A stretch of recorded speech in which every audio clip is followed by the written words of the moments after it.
What happens when Hollywood's toughest legend meets daytime TV's sharpest tongue? Clint Eastwood walked onto The View for a routine chat, but what unfolded turned into one of the most viral, talked-about clashes in live television history. Whoopi Goldberg, cool as ever, flashes that warm grin and says the magic words, "Ladies and gentlemen, please welcome the legendary Clint Eastwood." The crowd erupts like it's the Super Bowl halftime show. After all, this isn't just any guest. This is Clint Eastwood, the man who stared down more bad guys on screen than most of us have had bad hair days. At first glance, everything looked exactly like a textbook morning TV interview. Clint walked in with his usual quiet confidence, nodded politely, and slid into his chair like he owned the space. His weathered hands rested calmly on the armrests, that trademark squint still intact, and his gravelly voice immediately commanded attention. Within seconds, it felt like America's granddad of cool had taken over the set. Whoopi started things off light, asking about his latest project, a film about redemption and second chances. Clint, never one for unnecessary fluff, kept it simple. He explained that the movie was about giving people another shot even when society has written them off. A theme that, let's be real, hits home in a culture obsessed with both cancelling and comebacks. The audience leaned in, soaking up every word. Sarah Haynes chimed in, her eyes sparkling with genuine curiosity, asking how Clint chooses stories at this stage of his career. And in classic Eastwood style, he answered, "I look for truth. Stories that say something real about the human condition. Hollywood's got enough fantasy." Boom. Straight. Clean. No filter. The kind of quote that makes fans nod and say, "That's why we love this guy." For a few minutes, everything was smooth sailing. You had the movie plug, the thoughtful reflections, and even a little nostalgia. It was shaping up to be a cozy conversation, the kind you expect from daytime TV, warm coffee talk sprinkled with star power. But here's the thing about live television. Just when you think you know the script, someone decides to flip it. Enter Joy Behar. Sitting quietly until now, she wore that knowing smile, the kind that says, "I'm about to stir the pot." And if you've ever watched The View, you know that when Joy leans forward with that spark in her eye, it's not to compliment your shoes. She had been waiting, patiently, for her moment. And trust me, she was about to take it. But let's not get ahead of ourselves. Chapter 1 is all about the setup, the calm before the storm. The applause, the soft questions, the film chatter, all the ingredients of a picture-perfect promo appearance. Clint Eastwood, cool as a desert night, was right where he wanted to be, talking about stories, truth, and redemption. What he didn't know, what none of us knew, was that this cozy couch segment was about to shift gears. The coffee talk was about to turn into confrontation. And the man who made a career out of whispering justice? He was about to deliver one of the most viral daytime TV moments in recent history. Chapter 2 is where the thunderclouds rolled in. Clint Eastwood had the audience hanging on every word about truth and redemption, when suddenly, bam, Joy Behar leaned forward. That familiar glint in her eye was a signal daytime viewers know well. The fun part was over. With a tone as sweet as sugar but sharp enough to cut glass, Joy asked the question that flipped the vibe instantly. "Clint, you talk about truth and redemption. But don't you think some of your past public comments might contradict that message?" Oh, you could practically hear the air conditioning work overtime in that studio. Whoopi shot Joy the kind of side-eye that screamed, "Really?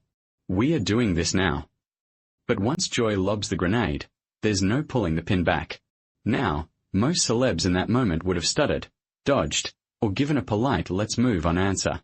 But not Clint.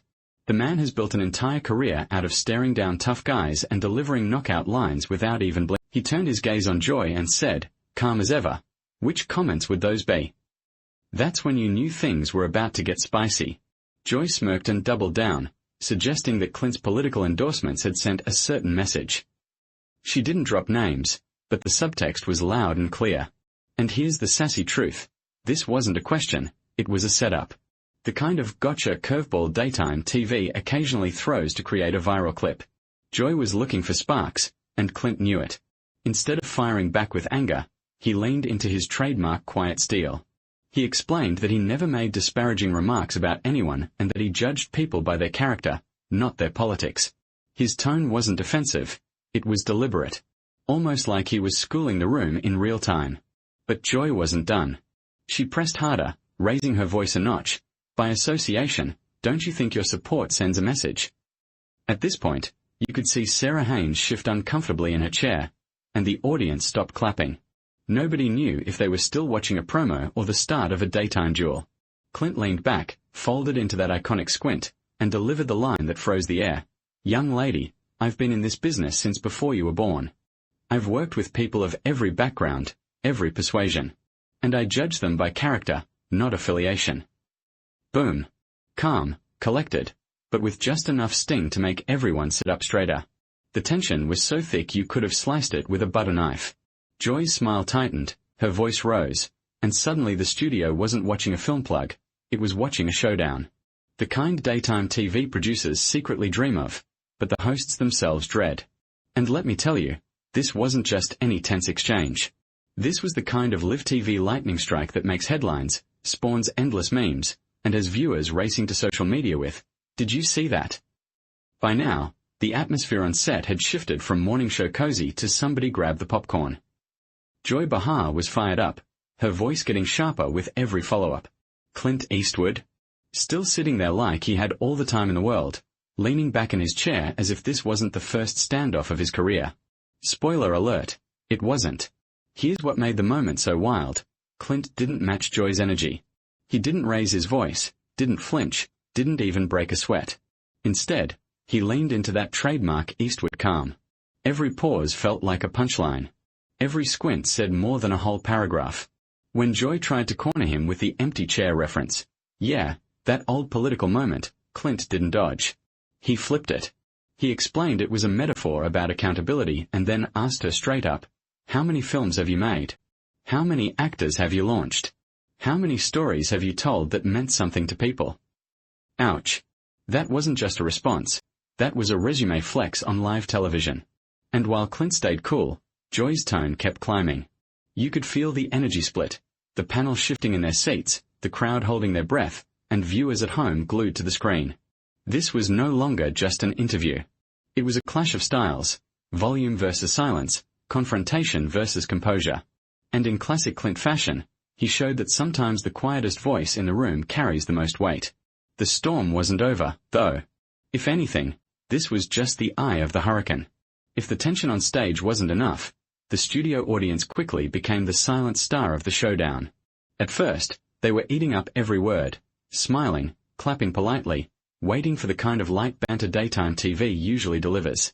But as the exchange heated up, that polite energy evaporated. You could literally hear the shift from laughter to uncomfortable throat clearing. When Clint pressed Joy on what she had really accomplished compared to his decades of work in Hollywood, a few scattered gasps floated through the crowd. And then came the moment that flipped everything. Joy snapped back louder, her tone crossing from tough journalist into host, losing her cool. The audience wasn't cheering for drama anymore. They were wincing. And Clint? He knew exactly what he was doing. By staying calm, measured, and hitting back with subtle one-liners, he positioned himself as the guy holding his ground while Joy looked like she was swinging at shadows. It's the classic movie trope playing out in real life. The gunslinger who never even raises his voice but still controls the room. Here's where it got really telling. When Clint pointed out that respect should be the foundation of any conversation, the audience applauded. Not thunderously, but enough to show they were siding with him. That clap wasn't just support, it was the room saying, "Yeah, this is getting uncomfortable, and we know who's handling it better." From that point on, Joy was pushing against the current. The harder she tried to frame Clint as out of touch, the more the audience leaned into his poise. You could see the other co-hosts shift too, suddenly eager to steer things back to the film, back to safe territory. But the moment had already passed, the studio air was heavy, and everyone could feel that this interview had officially gone off the rails. And as we all know, once the audience turns, there's no saving face. By the time the conversation reached its boiling point, it wasn't just an interview anymore, it was a live TV showdown. Joy Behar doubled down, trying to reclaim control with sharper digs, but Clint Eastwood had already planted himself firmly in the driver's seat.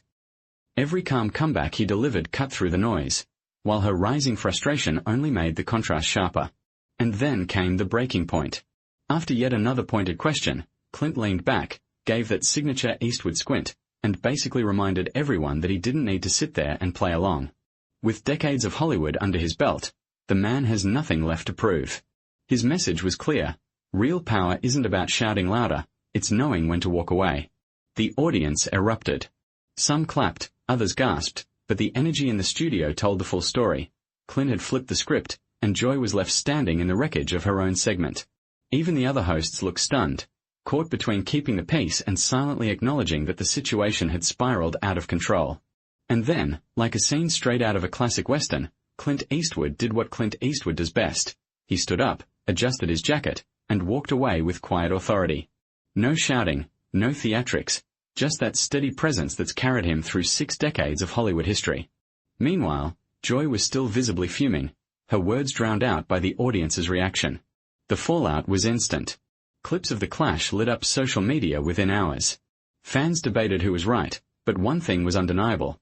Clint proved that even in his 90s, he could still command a room without firing a single shot, just words, composure, and timing.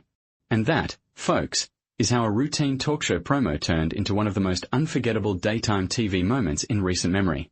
And just like that, daytime television got its own Western-style showdown. Except instead of 6-shooters, it was sharp words and icy stares. Clint Eastwood didn't just defend himself. He reminded everyone watching that composure will always outlast chaos. Joy Behar may have been loud, but Clint proved silence, timing, and authority can hit harder than any shouting match. So what's the takeaway? In the world of celebrity interviews, the calmest voice in the room often leaves the biggest mark. Love him or not, Clint walked off that set with the final word, without even needing to say much. Now I've got to ask, whose side are you on? Was this a legendary power move, or did it go too far? Drop your thoughts below, hit that subscribe button, and stay tuned for more unforgettable Hollywood clashes.